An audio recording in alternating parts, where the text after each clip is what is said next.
College football time and the spring transfer portal window is open. Get ready for some movement. The highest profile player available is, of course, Nico Iamaleava.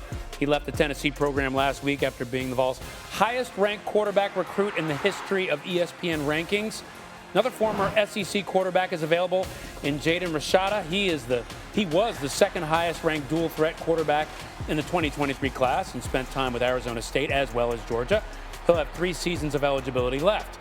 And sticking with QBs, Lopez is in the portal as well. The lefty led the South Alabama offense to over 34 points a game. And while anything can change in the portal, he's linked to Bill Belichick and North Carolina. And we're joined now by senior college football writer and insider Pete Thamel. Pete, the talk of college football for the last week has probably been Nico Iamaleava and where he's going. What's the latest you're hearing about that and where he could end up? Well, there's no finite destination yet for Nico, Ryan, but what has emerged today is that there's mutual interest between Nico's camp and UCLA. UCLA was, from the start of this, the most logical ending point for Nico Iamaleava. And the sides are in talks right now. From talking to different sources, I've been cautioned that there's a process that would have to play out here.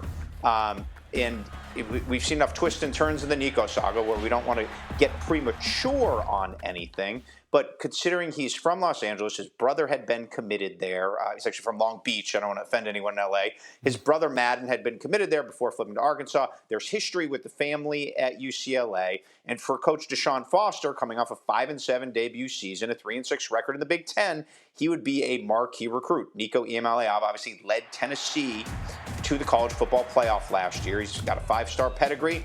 He's from right around the corner, so that it would make sense for both sides to give Nico a reboot there and give UCLA's program an adrenaline jolt with a player from its backyard.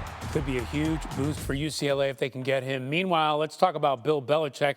There's been some talk of comings and goings with the portal open from some of his players who used to be at UNC, maybe some coming in. How is he navigating right now college football in the era of NIL?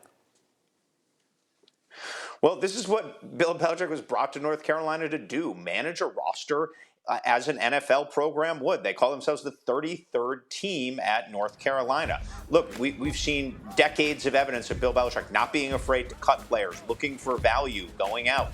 I think it's telling that Bill Belichick did not go after Iamaleava because he's been known to look for value plays. He instead went and is expected to land Gio Lopez, a quarterback from South Alabama, who entered the transfer portal today. Gio Lopez was the Sun Belt Freshman of the Year. He's a promising young prospect who would come at a fraction of the price that Nico is expected to command. So look for Bill Belichick to constantly be looking for edges in the portal and spending wisely from 1 to 85, just not on superstars. Okay, looking for edges sounds a lot like the Bill Belichick we knew from his NFL days. Pete Thamel with the very latest on college football. Thanks, Pete.